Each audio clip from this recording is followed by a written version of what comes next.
Bumaba si Jesus sa impyerno.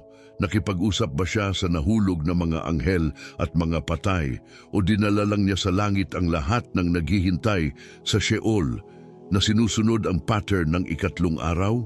Musika. Sa mga banal na kasulatan, ang konsepto ng pagkabuhay na mag-uli at pagpapanumbalik ay isang paulit-ulit na tema na nagpapakita mismo sa ikatlong araw pagkatapos ng isang mahalagang pangyayari. Ang pattern na ito ay matatagpuan sa parehong Hebrew Bible at sa Bagong Tipan. Kaya ano ang ginawa ni Jesus sa tatlong araw na iyon? Bueno, alam ni Jesus na ang kanyang landas ay humantong sa kanya sa krus at hindi siya kailanman lumihis sa kanyang tadhana. Bagaman sinubukan ito ni Satanas sa ilang pagkakataon, hindi tulad natin, ang mga simpleng tao na madaling magambala at madalas mahulog, lumilihis sa landas ng hindi namamalayan. Si Judas ay naging tiwali at ibinigay si Jesus sa mga kawal. Ang mga lalaking nasa kapangyarihan sa mga korte ay naghugas ng kanilang mga kamay kay Jesus at pinahintulutan ang karamihan na palayain si Barabas. Si Pilato, sa kabila ng walang nakitang kasalanan sa kanya, ay hinatulan siya na ipako sa krus. Tulad ng nabanggit namin sa nakaraang video, iiwan ko sa iyo ang link sa paglalarawan kung sakaling gusto mong malaman ang higit patungkol sa kaganapang ito. Well, magpatuloy tayo. Samantala, binantayan siya ni Satanas sa pag-aakalang siya ay may ganap na kontrol at gagawin ang kanyang paghihiganti laban sa lumikha na magpapasiklab ng galit sa karamihan na lumilikha ng dagat ng puot laban sa perpekto at inosenteng lalaking ito na nakatayo sa harapan nila. Ang mga taong hindi man lang nakakilala sa kanya ay sumigaw para sa kamatayan ni Jesus, gaya ng mga taong nakasaksi sa kanyang mga himala at mabubuting gawa. Noong panahong iyon, dahil naimpluwensyahan ng mga demonyo, si Satanas at ang kanyang matataas na mga demonyo ay nanonood. Ang punto nila ay makakamit nila ang tagumpay sa pamamagitan ng pagkakita sa kaisa-isang anak ng Diyos na pinaslang sa mortal na lupang ito. Sa esensya ay iniisip na pinigilan nila ang Diyos. Samantala, alam ng Diyos at ng kanyang anak, si Jesus, kung ano ang mangyayari. Tiniis ni Jesus ang lahat ng dumating sa kanya. Ginawa niya ito ng may kababaang loob at habag, humihingi pa rin ng awa sa kanyang ama habang siya ay pinalo sa krus para sa ating mga kasalanan. Napakadali niyang nakalaya. Libu-libong mga anghel ang naghihintay para sa utos at ang lahat ay magiging kakaiba. Ngunit hindi. Pinasan niya ang bigat ng mga kasalanan ng buong mundo. Nakaraan, kasalukuyan at hinaharap na mabigat na inilagay sa kanyang bali, binugbog at dumudugong katawan. Ginawa ito ni Jesus para sa iyo at sa akin. Sa ngayon, alam niya kung ano ang nangyayari sa iyong buhay. Alam niya ang mga pakikibaka na nasa iyong landas dahil alam niya kung ano ang maging tao at lumakad sa nakakapagod na landas. Mahirap ang buhay, ngunit hindi imposible. Ngunit pagtibayin ang iyong puso sa mga salita ng Isaias 40, versikulo 31, kung saan sinasabi, ngunit ang mga naghihintay sa Panginoon ay magbabago ng kanilang lakas. Sila'y sasampa na may mga pakpak na parang mga agila. Sila'y tatakbo at hindi mapapagod, lumakad at hindi mapapagod. Noong araw na iyon, noong si Jesus ay nasa krus, inakala ni Satanas na siya ay nanalo. Naniniwala siya na siya ay nasa proseso ng pagpatay sa anak ng Diyos at ito na ang wakas. Naisip ni Satanas sa kanyang sarili, hindi babalik si Jesus sa panahon at babaguhin ang anuman. Hindi nito mapipigilan ang unang kagat ng ipinagbabawal na bunga ni na Adan at Eva na iwasan. Ngunit si Satanas ay malayo sa katotohanan at sa tunay na layunin ng Diyos.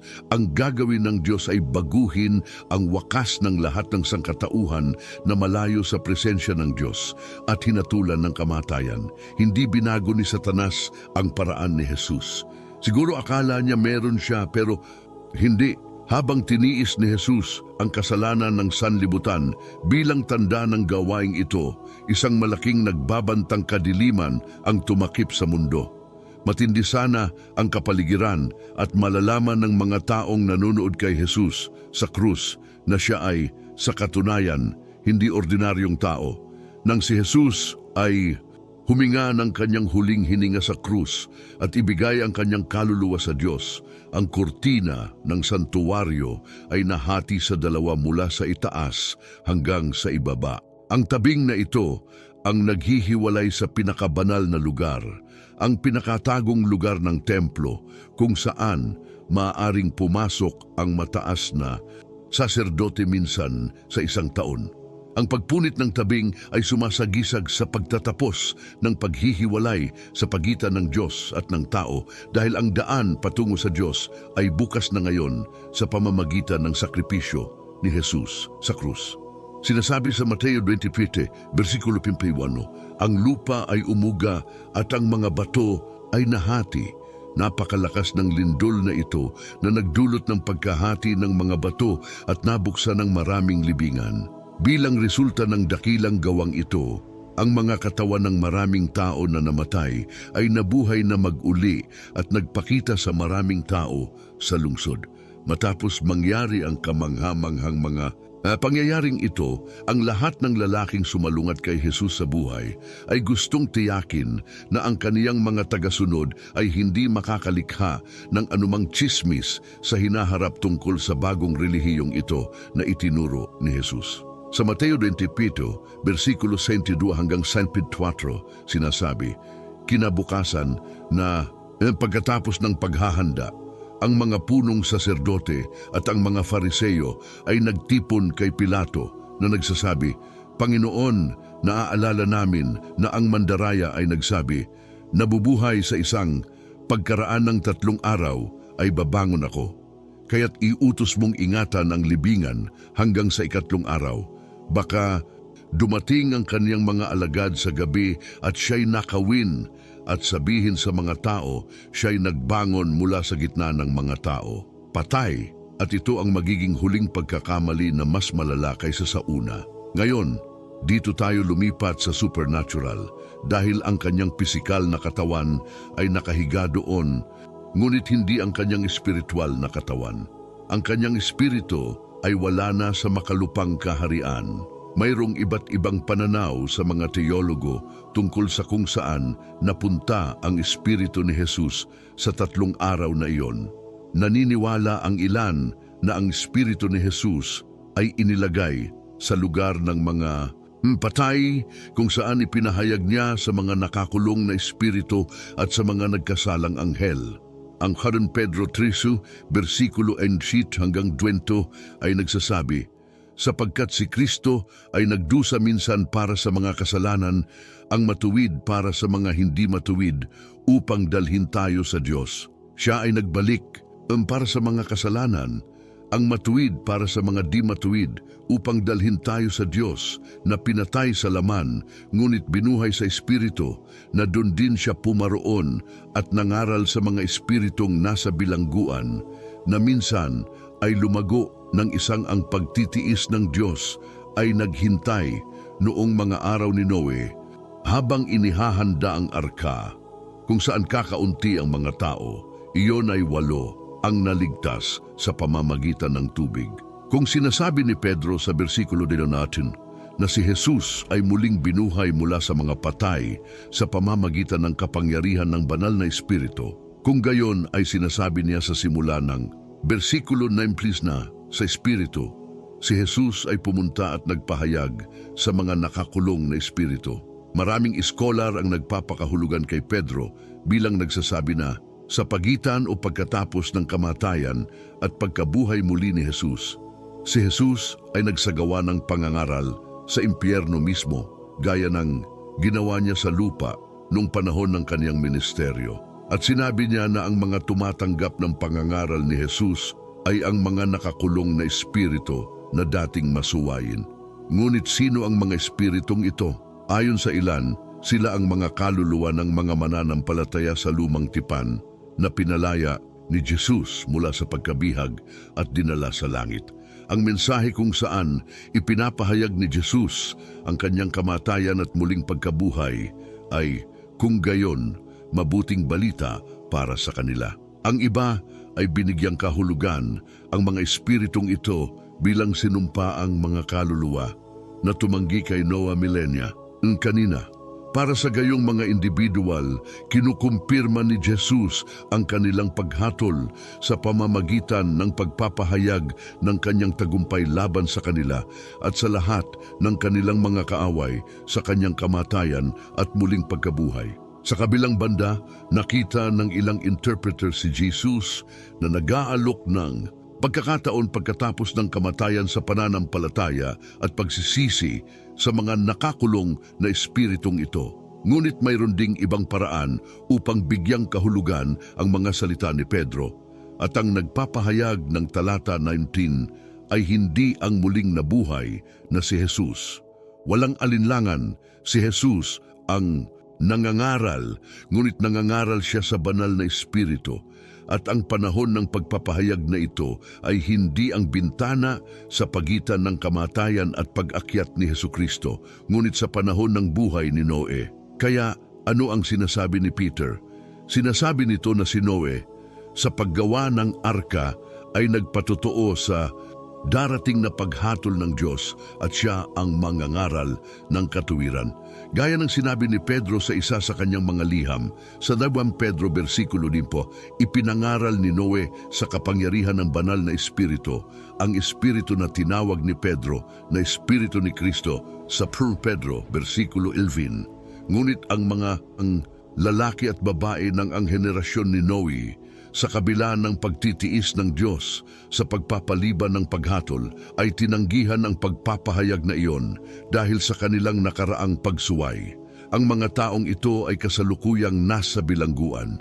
Ibig sabihin, ang kanilang mga kaluluwa, kapag sila ay namatay, ay ipinadala mismo sa impyerno upang parusahan sa kanilang mga kasalanan. At sa wakas, ang iba ay naniniwala na ang Espiritu ni Jesus ay sumama sa Ama sa langit, gaya ng sinabi mismo ni Jesus sa magnanakaw sa krus. Katotohanang sinasabi ko sa iyo, ngayon ay makakasama kita sa paraiso. Gusto kong malaman ang iyong opinyon sa mga komento. Sa palagay mo kung saan unang pumunta si Jesus pagkatapos ng kanyang kamatayan sa krus at bago ang kanyang muling pagkabuhay? Babasahin ko ang iyong mga komento. Tandaan na ipahayag ang iyong opinyon sa isang magalang at magalang na paraan, paggalang sa mga opinyon ng iba. Iyon ay sinabi, magpatuloy kami, ngunit saan man pumunta ang kanyang espiritu, ito ay matinding paghihirap para sa kanyang mga apostol, tagasunod at pamilya. Sa panahong iyon, nagtago sila, napatay ang kanilang pinuno at nasa panganib din sila.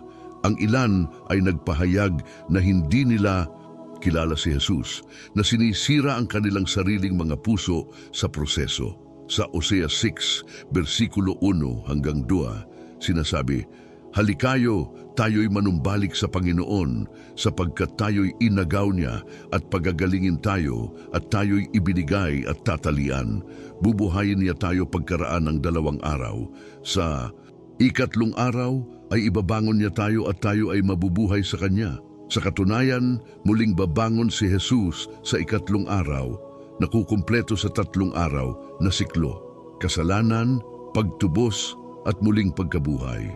Si Jesus ay lumabas mula sa libingan 3 araw pagkatapos ng kanyang pagpapako sa krus at paglilibing.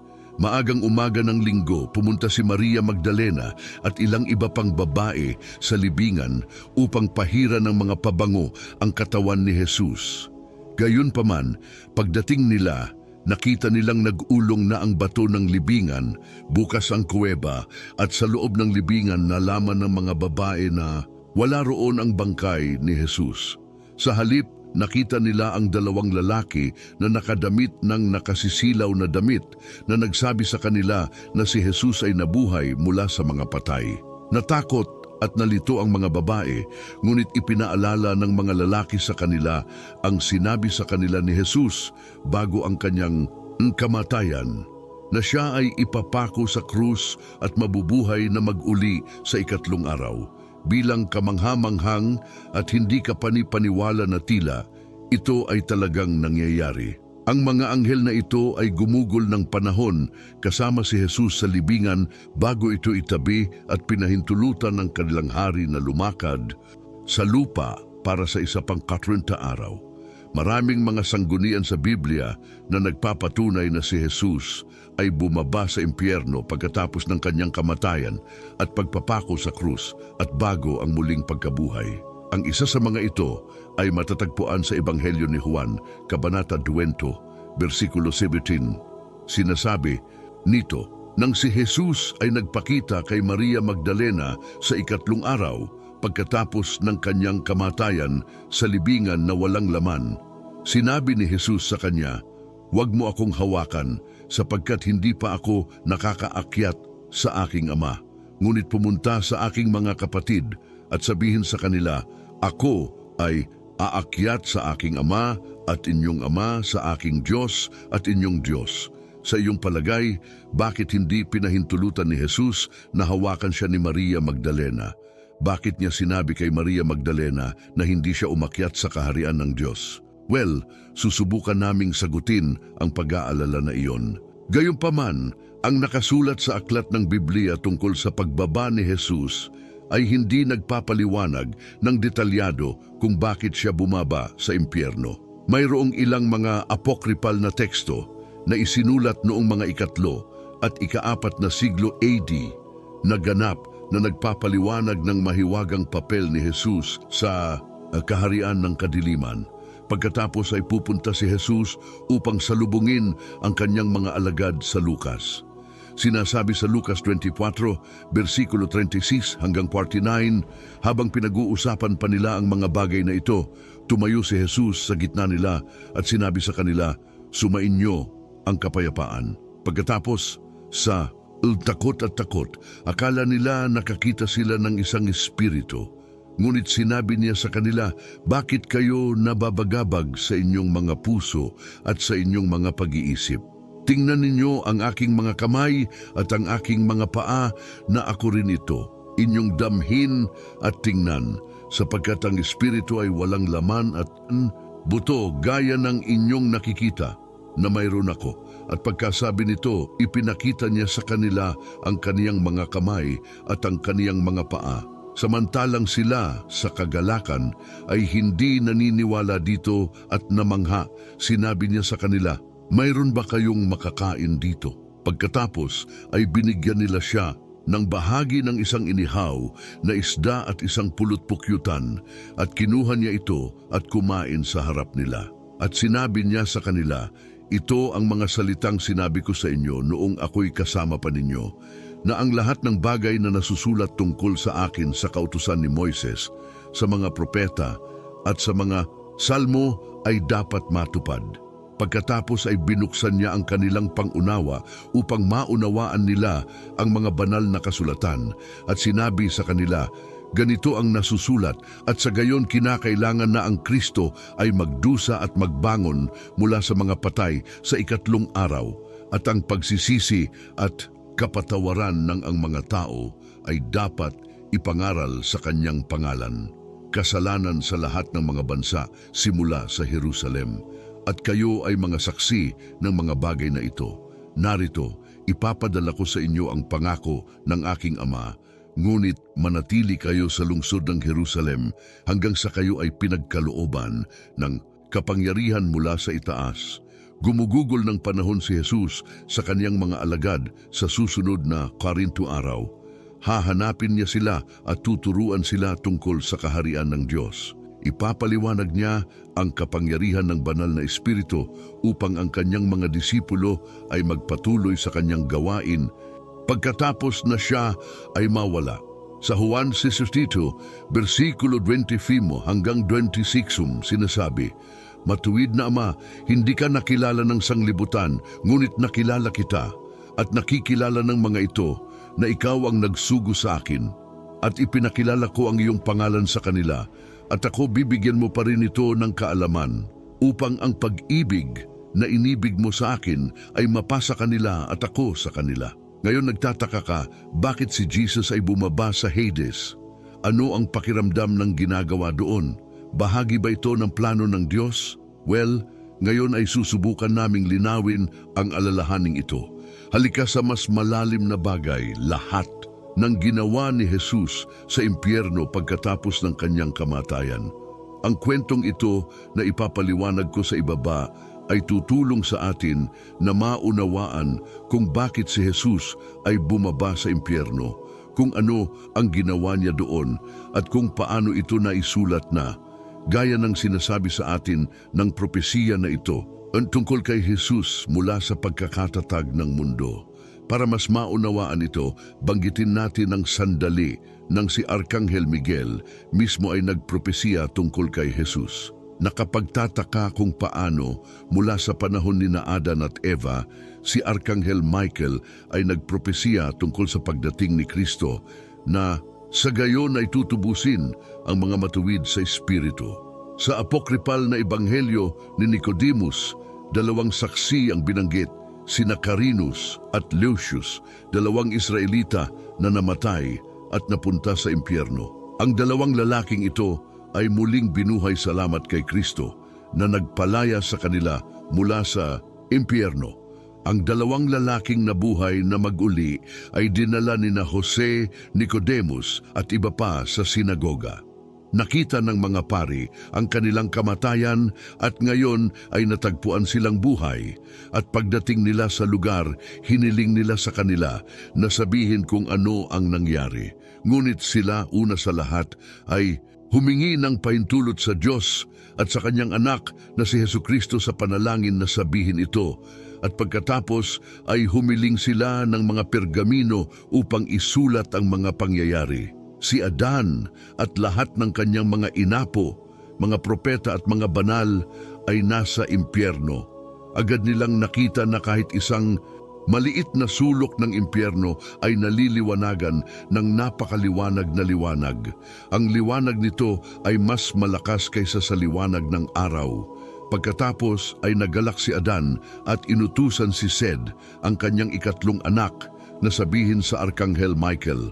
At sinabi niya sa kanya sa mga pintuan ng paraiso, si Sed ay nagsimula sa kanyang kwento sa pagsasabing, mula sa sandaling iyon, sa pasimula ay nasusulat na ang anak ng Diyos ay magliligtas sa atin mula sa ating mga kasalanan. Lumapit sa akin si Arkanghel Michael na may mga salitang ito. Isinugo ako ng Diyos upang sabihin sa iyo, alam kong humihingi ka ng langis ng awa na tumutulong sa pagpapahid sa iyong amang si Adan upang wakasan ang kanyang pagdurusa dahil walang paraan na makukuha mo ang langis na ito hanggang sa 5,000 taon na ang lumipas. Ang anak ng Diyos na puno ng pag-ibig ay darating sa lupa at bubuhayin ang katawan ni Adan at sa parehong oras ay bubuhayin ang mga katawan ng mga patay at sa kanyang pagdating siya ay mabautismuhan ng ilog, Jordan, at kapag siya ay lumabas mula sa tubig, siya ay pupurihin ng lahat ng mga naniniwala sa kanya sa pamamagitan ng langis ng kanyang awa at ang langis ng kanyang awa. Biyaya ay para sa mga dapat gamitin ng tubig at ang banal na espiritu para sa buhay na walang hanggan. Pagkatapos si Jesucristo, ang anak ng Diyos na puno ng pag-ibig, ay bumaba sa lupa. Dadalhin niya ang iyong amang si Adan sa paraiso at ilalagay siya malapit sa puno ng awa. Ayon sa ebanghelyong ito, si Jesus ay bumaba sa impyerno upang palayain ang lahat ng kaluluwa na naniniwala sa Diyos, kabilang ang mga propeta at ang mga karapat-dapat na tumanggap ng langis ng kanyang biyaya tulad ng ipinropesya ni Arkanghel Michael sa simula ng panahon. Ang pagkatalo ni Satanas ay kahanga-hanga at ang paraan ng kanyang malaking pagkatalo ay kahanga-hanga. Sa una, hindi nauunawaan ni Satanas kung saan nagmumula ang liwanag na iyon, kaya mabilis siyang kumilos upang isara ang mga pinto ng kanyang madilim na kaharian. Gayunpaman, isang tinig tulad ng isang dagundong ang naguutos sa kanya, Buksan ninyo ang inyong mga pintuan, kayong mga prinsipe, buksan ninyo ang mga walang hanggang pintuan, sapagkat ang hari ng kaluwalhatian ay gustong pumasok. Inutusan ni Satanas ang kanyang mga demonyo na isara ang malalaking tansong mga pinto at ang mga bakal, at lahat sila ay tumayo bilang mga sentinel, dahil alam niya na kung ang taong ito ay pumasok, lahat ay mawawala. Nang marinig ang mga dakilang tinig na ito, ang mga sinaunang banal ay bumulalas. Nang lalamon at walang kabusugan na puot, bukas sa hari ng kaluwalhatian, ang anak ni David, na ipinropesiya nina, Moises at Isayas. Galit na galit tinanong ni Satanas kung sino ang hari ng kaluwalhatian, at ang mga anghel ng Diyos ay tumugon ng sabay-sabay, ang Panginoon ang makapangyarihan, ang may tagumpay. Sa sandaling iyon, nabasag ang malalaking pintuang tanso at bumangon ang mga nakakulong sa tanikala ng kamatayan. Ang ebanghelyo ni Nicodemus ay nagsasabi tungkol sa pagpasok ni Jesus sa impyerno, at ang hari ng kaluwalhatian ay pumasok sa anyo ng tao na nagliliwanag sa lahat ng madilim na yungib. Ang presensya ni Jesus sa kahariang iyon ng kadiliman ay naging dahilan upang maputol ang mga gapos na dati tila hindi mapatid. Ang tulong ng isang hindi magagapi na puwersa ay bumaba sa kailaliman ng mga anino ng kamatayan ng mga makasalanan na nagdadala ng liwanag at pagpapalaya. Ang lahat ng mga hukbo ng mga demonyo ay sumigaw sa takot, nagkakaisa sa kanilang misyon. Sino ka? Napakaliit at napakadakila, napakakumbaba at napakataas, sundalo at general, kahanga-hangang mandirigma sa anyo ng isang alipin, hari ng kaluwalhatian, patay na. Sa krus at buhay, mula sa iyong libingan ay bumaba ka sa amin? Sumigaw sila sa galit at kawalan ng kakayahan. Natalo mo kami. Sino ka? Dito, ipinadala ng Panginoon ang iyong presensya para sa aming kalituhan. Noon hinatulan ni Jesus si Satanas. Ang prinsipe ng kadiliman, si Satanas, ay mananatili sa ilalim ng kapangyarihan ng puot magpakailanman sa lugar ni Adan at ng kanyang matuwid na mga inapo. Pagkatapos nito, tinawag ni Jesus ang lahat ng mga banal at ang mga ginawa sa kanyang larawan at wangis na hinatulan. Sila, na puno ng kagalakan, ay sumigaw at sumamba kay Jesus. Sinabi niya sa kanila na sila ay hinatulan dahil sa kasalanan at kamalian, ngunit ngayon ay makikita nila ang kamatayan at ang sinumpa na matatalo sa pamamagitan ng tulos. Ang sakripisyo ni Jesus sa krus ang susi sa kanyang paglaya. Ang lahat ng tinawag ni Jesus ay inilagay ang kanilang sarili sa ilalim ng kanyang kamay, at hinawakan ang kamay ni Adan. Sinabi niya sa kanya, "Halika sa iyo at sa lahat ng iyong mga anak, aking mga matuwid." Si Adan at ang lahat ng mga banal ay nagsimulang purihin at luwalhatiin siya. Sinabi nilang lahat kay Jesus na ilagay ang tanda ng kaluwalhatian sa impyerno, ang tanda ng tagumpay ng iyong krus, upang ang kamatayan ay hindi na magkaroon ng kapangyarihan sa kanila. Ginawa ni Jesus ang tanda ng krus kay Adan at siya ay bumangon mula sa impyerno. Lahat sila ay sumunod sa kanya hanggang sa sila ay ipinakilala sa paraiso.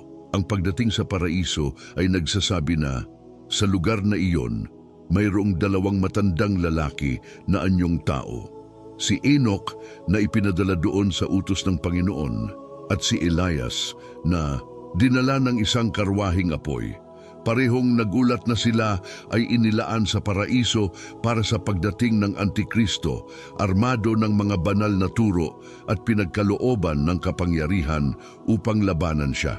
Ang Antikristo na ito ay matatalo sa Jerusalem, kung saan ang kanyang kamatayan ay tatagal ng 3 at ang kalahating araw, ngunit pagkatapos ay siya ay muling bubuhayin at itataas muli na buhay sa gitna ng mga ulap. Pagkatapos nito, hindi na nagkukwento ng iba pang detalye sina Karina at Lucio, dahil iyon lang ang pinayagang ipagtapat nila. Nang matapos silang magsulat, iniabot nila ang mga pergamino sa mga pari at agad silang nagbagong anyo. na nakadamit ng nakasisilaw na puting damit. Sa sandaling yon, nawala sila ng tuluyan. Kapansin-pansin ang sinasabi ng Ebanghelyo ni Mateo tungkol sa muling pagkabuhay at pagpapakita ng maraming mga banal sa araw na nabuhay si Jesus mula sa mga patay. Ang Mateo, Kabanata 27, versikulo 52 at 53 ay nagsasabi, "Doon nangabuksan ang mga libingan at maraming katawan ng mga banal na nangatulog ang bumangon at nagsilabas sa mga libingan. Pagkatapos ng kaniyang pagkabuhay na maguli, ay nagsiparoon sila sa banal na lunsod at nagpakita sa marami." Ang kaganapang ito ay namangha sa lahat ng naroroon, dahil hindi lamang ito isang himala ng pagkabuhay muli, kundi pati na rin ang mga akda na nagtala ng mga pangyayaring ito ay ganap na magkatugma. Ang parehong mga teksto ay magkapareho sa haba at estilo, nang walang pagkakaiba sa isang titik. Nang makita ang gayong kababalaghan, ang lahat ay bumulalas. Tunay na ang Diyos ang gumawa ng lahat ng mga bagay na ito, at purihin ang Panginoong Hesus magpakailanman. Amen. Kaya kung ganyan ang iniisip mo, si Jesus ay patungo sa impyerno upang talunin ang masama at iligtas ang kanyang mga propeta, nga mga santo, at ang mga naniniwala sa Diyos habang nabubuhay. Mula noon, ang mga sumusunod sa kanya ay hindi na makakaalam ng nagniningas na apoy ng impyerno, ngunit makakamit ang buhay na walang hanggan.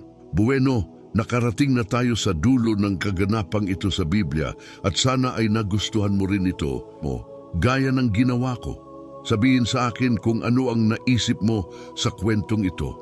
Naniniwala ka ba na si Jesus ay bumaba sa impyernong kalaliman upang ipangaral ang Ebanghelyo o upang isagawa ang misyon ng pagpapalaya sa mga kaluluwa ng matuwid? Maghihintay ako para sa iyong mga komento, at kung nagustuhan mo ang video na ito, pagpalain kami ng isang malakas na like at mag-subscribe sa channel. I-activate ang kampana upang hindi mo makaligtaan ang alinman sa mga kamangha-manghang at kawili-wiling mga video na magiging karunungan at malaking pagpapala sa iyo. Ipaalam sa akin kung ano ang impalagay mo sa kamangha-manghang ulat na ito tungkol sa kamatayan at pagkabuhay muli ni Jesus at sa mismong pagpunta niya sa impyerno. Ipinaalala ko sa iyo na naglalathala kami ng mga video tuwing Miyerkules ng hapon para sa lahat ng naghahanap ng katotohanan na nagpapalaya sa atin. God bless you very much. See you sa susunod na video.